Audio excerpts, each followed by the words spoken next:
Me. Who is George Santos? George Santos, to me, is a bunch of lies. That's a really good question, and I don't think anybody really knows. I grew up in what's now Santos's district. I don't think anybody of his close to 1 million constituents can actually answer that question. Since George Santos's decisive victory in the 2022 midterm elections, if I had the answer to that, I could go to the bank. No, he is really who he is. He's a fraud. Nearly every day has brought new revelations about his life of lies. I knew him as Anthony DeVolder from Jackson Heights, Queens. And here I am. Today I am a proud regional director of a $1.5 billion fund. You know, my grandparents survived the Holocaust. My mom was a 9/11 survivor. So we set out to uncover who George Santos really is. In the campaign, I'd say, guys, I'm Jewish. I compare him to the Tinder swindler. Unwinding a campaign of deceit that took him from humble beginnings to the Tinder swindler had zero swag compared to Katara, okay? Our boy George has all the swag in comparison to the fucking Tinder swindler who went after a couple, lonely ladies and whatever. Like, this guy has conned millions of people. The halls of power. I'm not a fraud. I'm not a fake. I didn't materialize from thin air. Personal space. Why won't you answer our questions, Congressman? You seem to be dodging Don't the American people deserve to know some answers? And about your background. Congressman, what about those new accusations?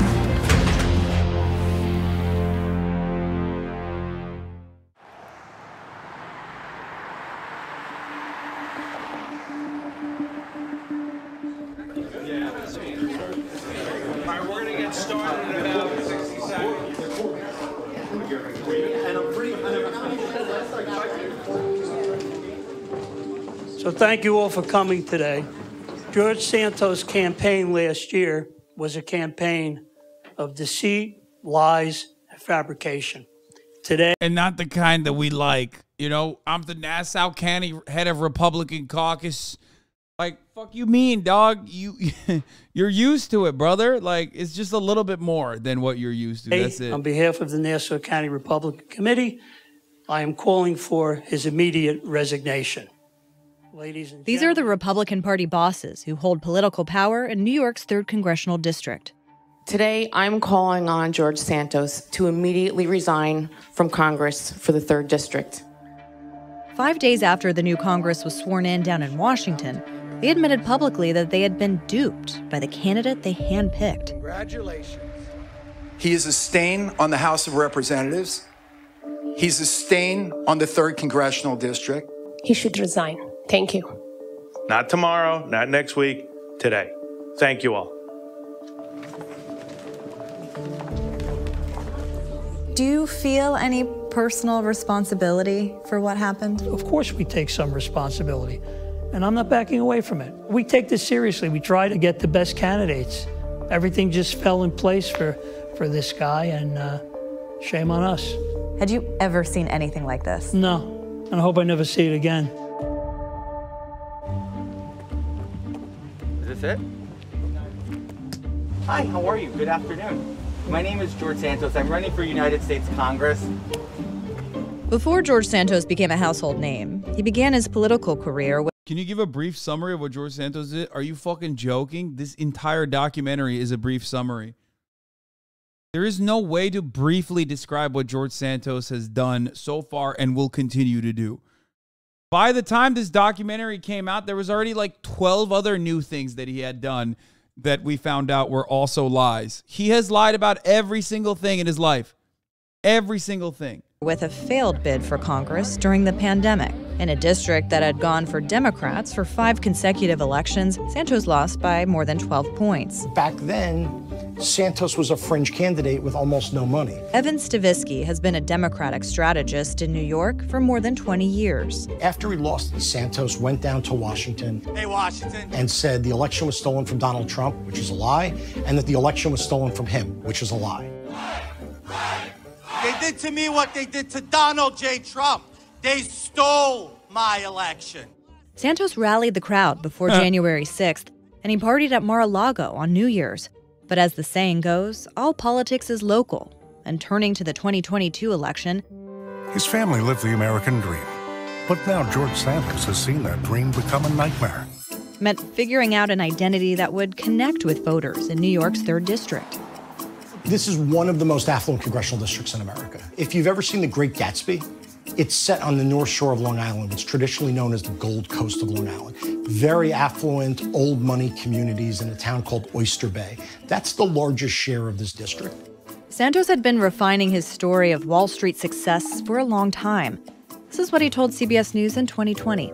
Let me tell you a quick story, and then maybe this helps, right? When I first started in my career at Citigroup, I was told, oh, you're a really smart guy. And here I am. Today I am a proud regional director of a $1.5 billion fund. The story that he always told me was that he was super successful.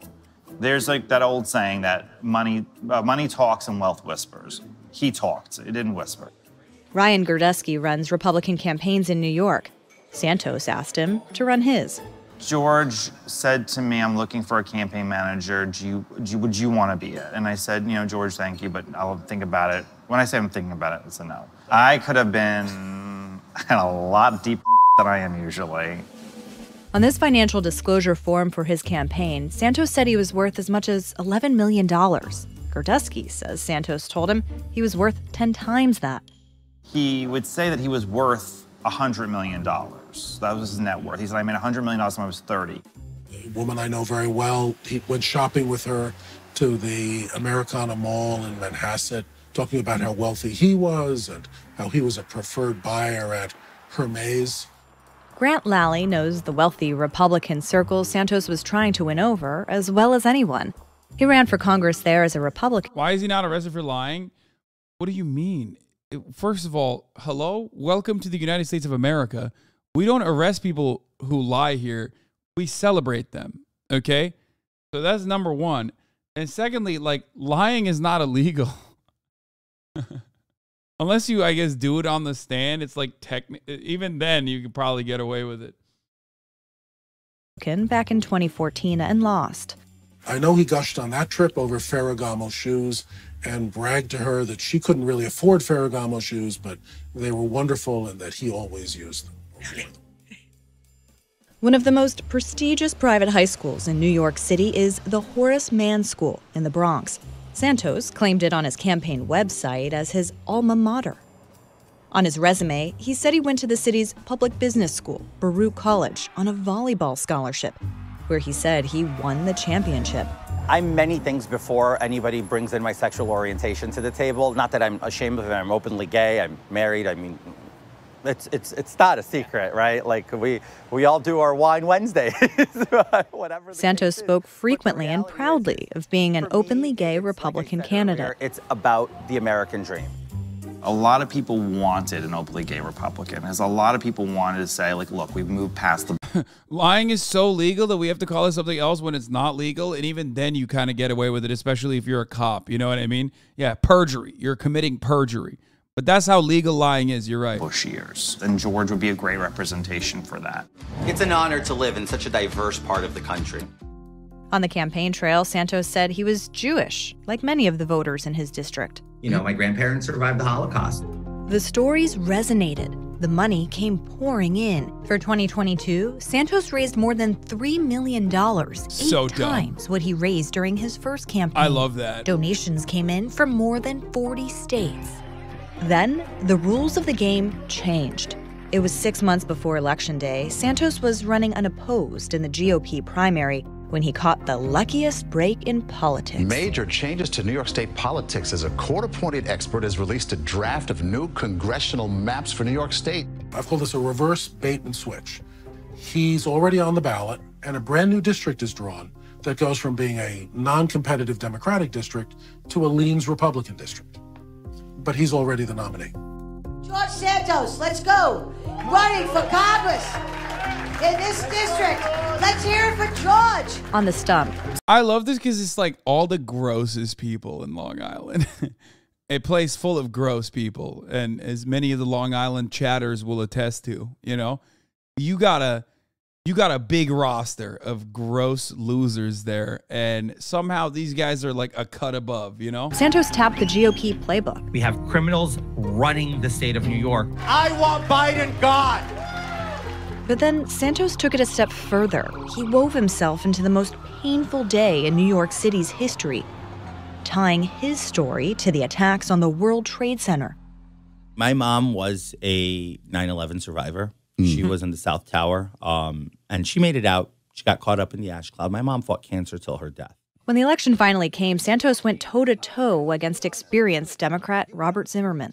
Are you calling me anti-Semitic like you also called me homophobic recently on your social media? I said you support homophobes. That's Marjorie not true. I'm a gay married man, Robert. I'm over there. I'm over there. Okay. George was 100% confident he was going to win. And then on election night, he not only won, but he crushed it. I mean, one of the best election victories you could possibly want for any Republican that night was George Santos.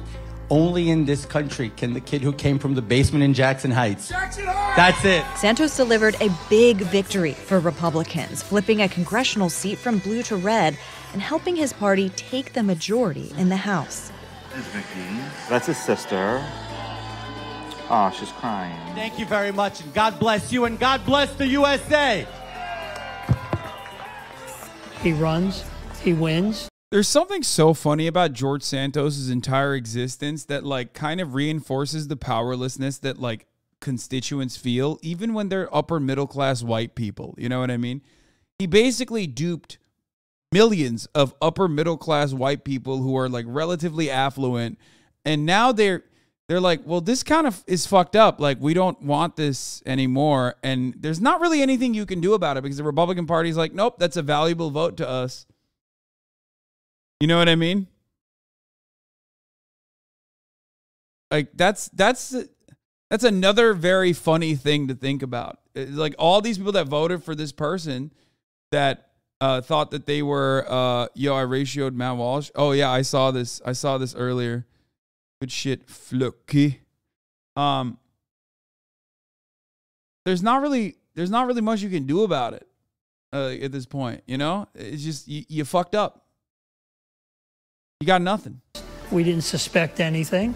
And then, of course, after the election, the world went upside down.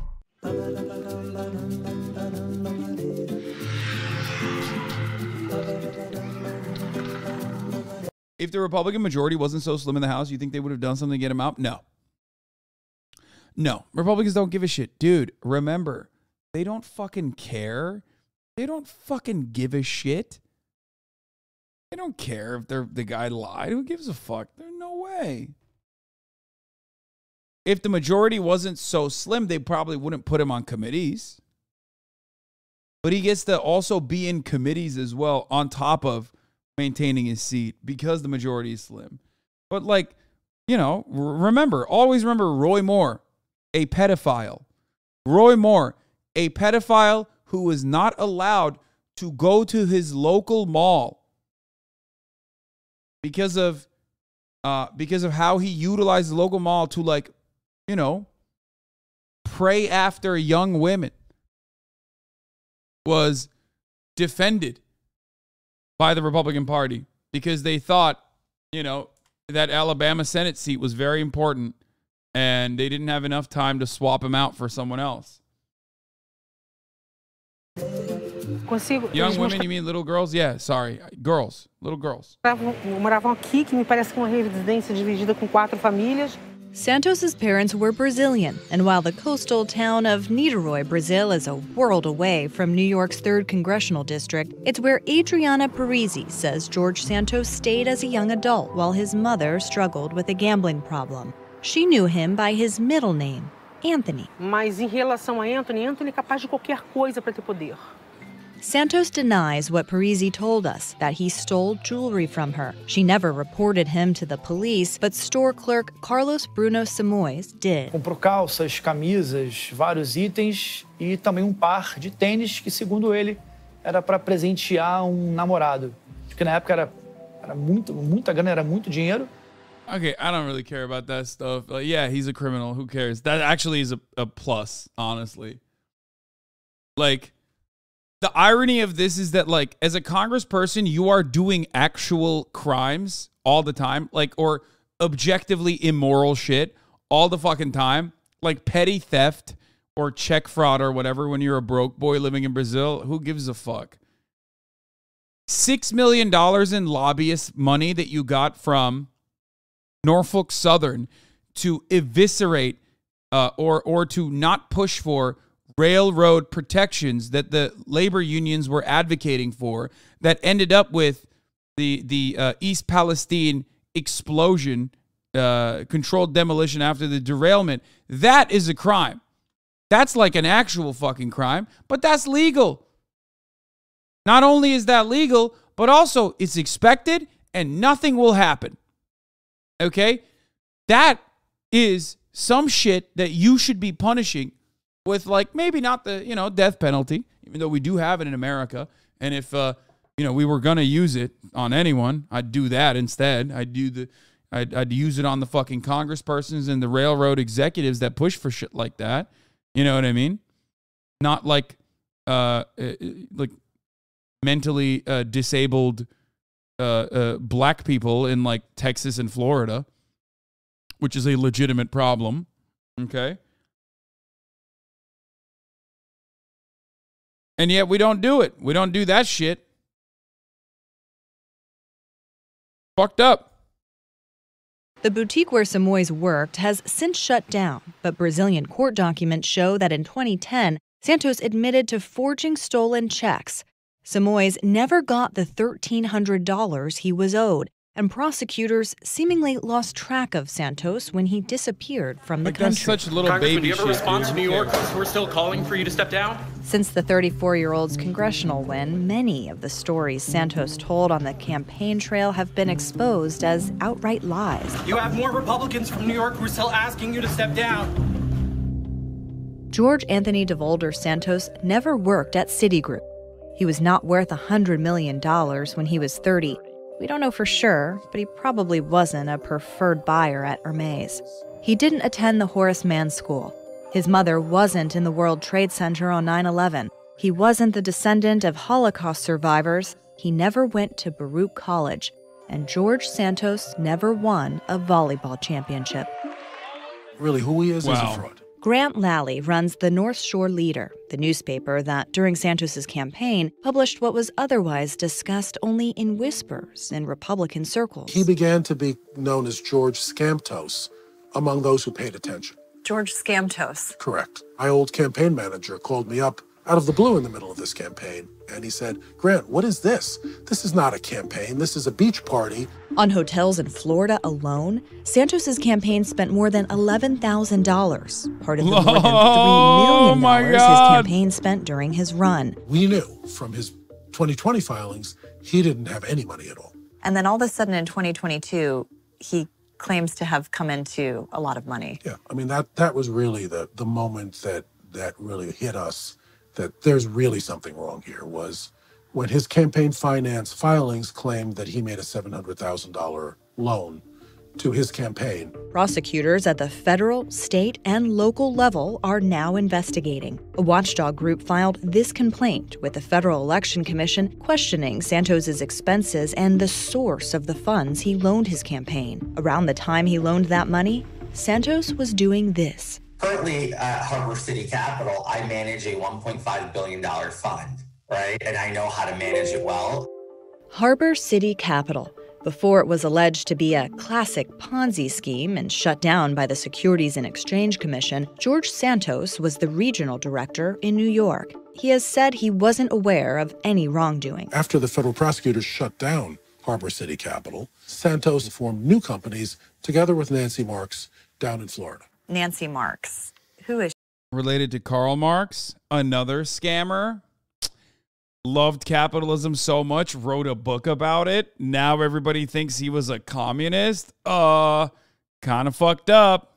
She was exposed. Santos's campaign treasurer. She filed all of his reports, which means she should have known whether they were true or false when she filed them as the treasurer, and she had that legal responsibility.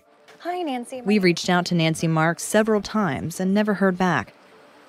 So we showed up at a meeting for a Long Island library where she serves as a board member. When we arrived, her seat was empty. So we knocked on the door where she runs her business. The lights were on inside, the political posters hung in the windows, but nobody came to the door.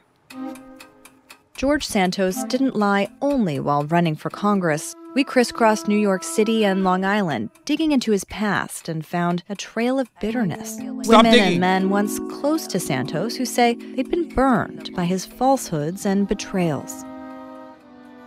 I mean, he left a wreckage.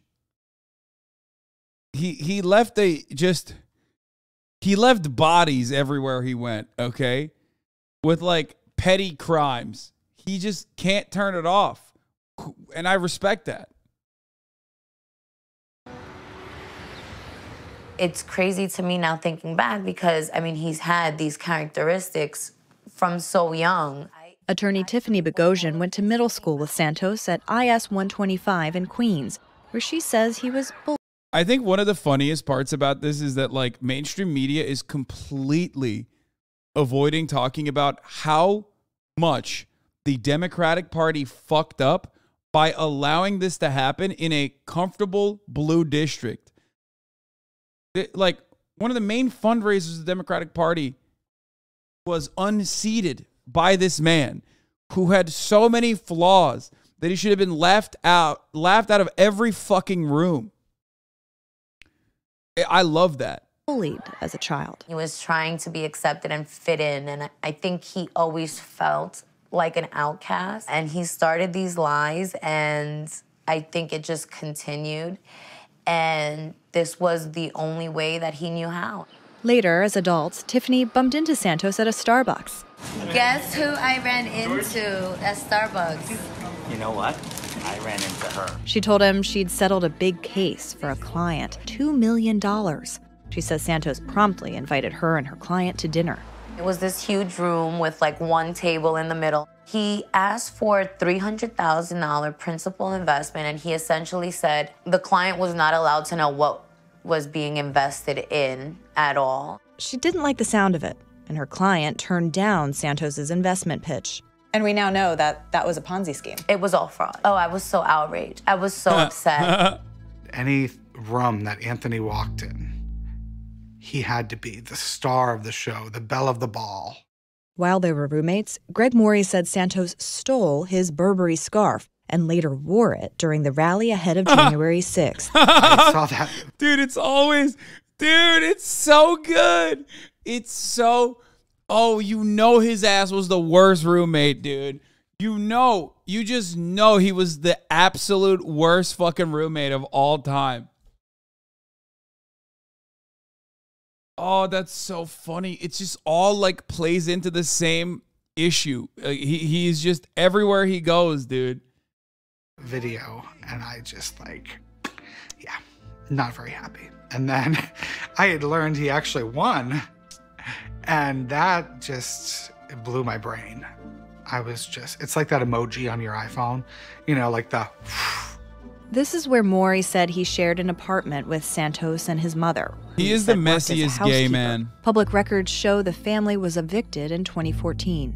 So let me tell you a quick story. Remember when Santos claimed to work on Wall Street? Barbara Hurtis told us he was actually working with her at this call center in an industrial part of Queens. To me, in my head, it didn't make sense why someone 22 years old that comes from money would come and work for a company that only pays $12 an hour. Good boy. And then there's his former dog groomer, Crystalline Russo. Good jump. I compare him to the Tinder swindler. I think he's a scam artist, basically. Who alleges Santos was running a sham pet charity, pocketing money meant for dogs in need. I want people to know that he is a liar, that he's not to be trusted, especially not, you know, as a representative of our Congress, and definitely not anyone that had genuine care for animals. There's a lot of things you can rationalize with George. You could rationalize why somebody whose mother was a cleaning lady, allegedly, would want to say he had money. Because you know he's a cat owner, okay? Only cat owners have this kind of disdain for dogs, okay? Straight up. This is just cat owner activity, okay? I can just sense it. Like, the vibes, the attitude, the behavior, typical cat owner. They feel embarrassed by being poor. I cannot rationalize why someone would say their mother died in the World Trade Center when they did it. On the morning of 9/11, Ryan Gerdesky's mother escaped Tower 1 alive. I knew a lot of people whose parents died on 9/11. None of them use it as a bragging point at all. And most don't ever bring it up. Your parents died the most horrific thing possible. I can't rationalize why you would say that when it wasn't true. There's so many levels of wrong in this story. Rabbi Deborah Bravo leads the Macomb congregation at her synagogue in Santos's district. There has to be a similar reason why you would claim being the child of Holocaust survivors and claim that your mother, was in the towers on 9/11. As sick as it seems, I actually think there was a sick brilliance in the way that he picked different stories that I think he thought would make him connected to the people of our district. The New York Republicans are calling you a disgrace. You will not resign. There's no formal background check during the process of being elected to Congress. During the campaign, the Democrats assembled this briefing book, but it missed many of Santos's lies. CBS News has learned that Republicans at the national level uncovered several of his lies early on in a report that Joe Cairo says he never saw. Will we change our process going forward? Of course we will. Fool me once, shame on you. Fool me twice, shame on me. We don't want to be fooled again. Bro, the fact that you can't get a job at McDonald's, but you can get a job in the United States House of Representatives is insane. Dude, I'm losing my mind. Like, you literally cannot get a minimum wage job without this level of, this minor level of background checks. That's awesome. It's awesome. It's frustrating. God, I love America so much.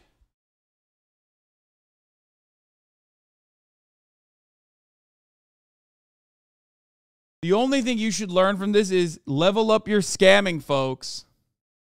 If this happened 20 years ago, there would have been a whole cadre of local, political journalists, hard-boiled political journalists who would have been on this story. But, they're all gone. They've retired. They're off to other things. Scientists made a stunning breakthrough in the field of nuclear fusion, which may lead to limitless clean energy. Here to comment is the man behind the research. Oh, no, it's George Santos. George Santos quickly became a punchline on late-night TV. As his life of lies came tumbling down, Santos defended himself with a mix of contrition and contempt, often in the same breath. Good to see you all. I made a mistake. And I think humans are flawed, and we all make mistakes. I'm not a fraud. I'm not a fake. I didn't materialize from thin air. On the question of religion, he downplayed his fabrications. But he certainly, guys, I'm his Jewish. stories Remember, I was raised Catholic. But he refused to reveal the source of the money he loaned his campaign. Where did it come from? Well, I'll tell you where it didn't come from. It didn't come from China, Ukraine, or Burisma. How about that? I got you guys some donuts. Donuts and coffee for all the hard work you guys do. He faced the onslaught with donuts and defiance, refusing to resign. I will not resign. I will be continuing to hold my office elected by the people. Santos insisted he could stay in Congress until his constituents kick him out. He's defiant. Do you imagine that he stays in? Look, he doesn't care. He will never resign unless it's part of a criminal plea deal. Without objection, the gentleman is... It wasn't long before Congressman Santos assumed the role. On the floor of the House, he talked Iran and gas prices. He's taken several votes and attended party meetings. What will the impact on politics and campaigns be? It's an incredibly cynical episode in American politics. It's beyond satire. That's why I love it, because it just kind of shows that this entire thing is a sham. Santos declined our multiple requests for an interview, so we met up with him in the basement of the Capitol. Congressman, there are a lot of people that we've talked to that say that you have a problem with the truth. What do you say to them? What do you want your constituents to know about you? What do do you say to some of your constituents who say that they want you to resign? He offered no responses, so we asked Congressman Santos what we asked everyone else. Who is George Santos? We do. Pardon me. He could have been the king. He really could have been the king of this entire thing. Saying my mother was a cleaning lady and now I'm a member of Congress, it's aspirational and it's relatable. And I think one of the tragedies is that his real life is much more relatable than the fake life is. Thank you very much, everybody. Thank you for making history. Yeah, I wonder why his fake life got him a lot more support from the Republican Party. You know, claiming that you're like this super wealthy person. Huh.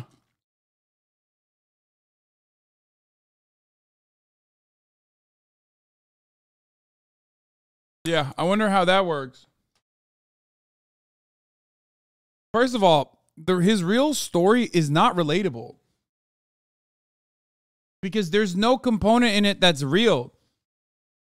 If he told the truth and he's like, I just want to be your congressperson, but I have no bona fides, I'm just like a guy who did check fraud in Brazil, then he's not getting elected.